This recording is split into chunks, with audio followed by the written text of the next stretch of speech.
अभी 8वें अध्याय में भगवान ने अक्षर ब्रह्म योग का वर्णन किया।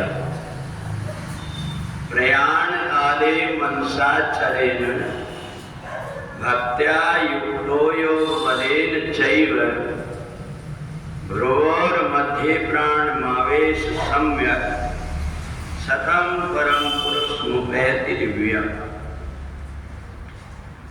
मनुष्य पूरे जीवन भर जो कुछ भी कर्म करता है, अंतिम समय में वो एक एक दृश्य उसके सामने उपस्थित होता है। और इसलिए जिस व्यक्ति ने एक बार भी भगवान की स्तुति जो 11वें अध्याय में हम लोग रोज करते हैं, ये स्तुति को अगर सुन लिया तो अपने आप उसके हृदय के अंदर से ओम का उच्चारण होने लगता है। और जिस समय ओम का उच्चारण होता है उस समय वो जीवात्मा को परमात्मा के अतिरिक्त कुछ दिखाई नहीं देता। इसलिए जीवन में जो कुछ भी गलतियां होती है वो परमात्मा दृष्टि में रहते ही इसलिए पास में आने पाती, वो नष्ट होते जाती है। जैसे अग्नि के पास कोई चीज आती है और नष्ट हो जाती है, ऐसे ही 11वें अध्याय में परमात्मा की ये ऐसी प्रार्थना है जो प्रार्थना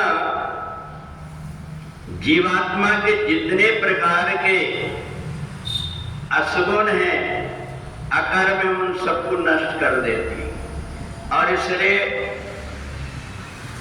भगवान ने अर्जुन को अपनी माया से मोहित करके ज्ञान दिया। और इसलिए अर्जुन के मन के अंदर जो जो प्रश्न उत्पन्न हुए वो सब परमात्मा की ही प्रेरणा से उत्पन्न हुए। और जो उसने स्तुति किया परमात्मा की, वह स्तुति भी परमात्मा की कृपा से ही प्राप्त किया। यहाँ 8वें अध्याय में भगवान बताना चाहते हैं कि परमात्मा को प्राप्त कौन कर पाता है। परमात्मा को वही व्यक्ति प्राप्त कर पाता है प्रयाण काले मनसा चरेन। जिस समय शरीर से प्राण निकल रहे हो उस समय यदि अपनी दोनों आंख के बीच में अपनी दृष्टि स्थित हो जाए और सब तरफ से मन हट जाए तो तालु से अपने आप प्राण निकल करके परमात्मा में समा जाते हैं। अब हमारी दृष्टि भ्रुकुटी में कैसे स्थित हो, तो ये जो ओम का उच्चारण होता है, ओम के उच्चारण से परमात्मा हमारी भ्रुकुटी के बीच में स्थित होकर के और परमात्मा के दर्शन होने लगते हैं। और जब परमात्मा के दर्शन होने लगते हैं तो परमात्मा का इतना दिव्य स्वरूप है, इतना सुंदर स्वरूप है, उनके एक एक वस्त्र आभूषण इतने सुंदर हैं कि उनसे मन इधर उधर कहीं भटकता ही नहीं। और इसलिए जो भी जीवात्मा गीता का पाठ सुनता है, गीता पढ़ता है, उसके अंदर के जितने भी विकार हैं वो सारे विकार धीरे धीरे नष्ट हो जाते हैं। और मृत्यु के समय वो सहज में ही परमात्मा का चिंतन करके और परमात्मा में ही ऐसा विलीन हो जाता है जैसे कि हाथी के गले में पड़ा हुआ माला टूट करके गिरता है और हाथी को पता नहीं लगता।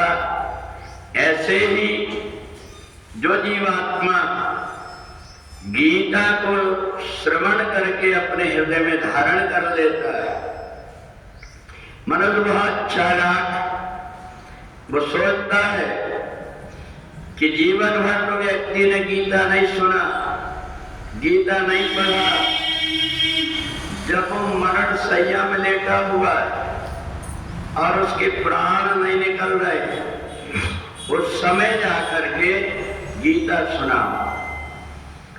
तो जब व्यक्ति गीता सुनाता है तो उसके कान में ना तो सुनने की क्षमता होती और ना समझने की क्षमता होती है कि ये बोल कौन क्या रहा है। तो इसलिए ये सब कुछ कार्य हमें तब करना चाहिए जबकि हम सब प्रकार से सक्षम हो। और जब हम ऐसी धारणा करके और परमात्मा का चिंतन करते हैं, परमात्मा का ध्यान करते हैं, जिस समय हम गीता सुनते हैं उस समय हमारे हृदय के अंदर एक भाव उत्पन्न हो जाए कि हम गीता केवल औपचारिक रूप से नहीं पढ़ रहे, भगवान श्री कृष्ण और हमारी दोनों की बातचीत हो रही है। कभी मैं परमात्मा से अपने प्रश्न पूछ रहा हूं तो परमात्मा कभी मेरी शंका का समाधान कर रहे हैं। ऐसा मान करके जो व्यक्ति गीता को सुनता है उसका सहज में ही उद्धार हो जाता है। बोले वृंदावन बिहारी लाल की।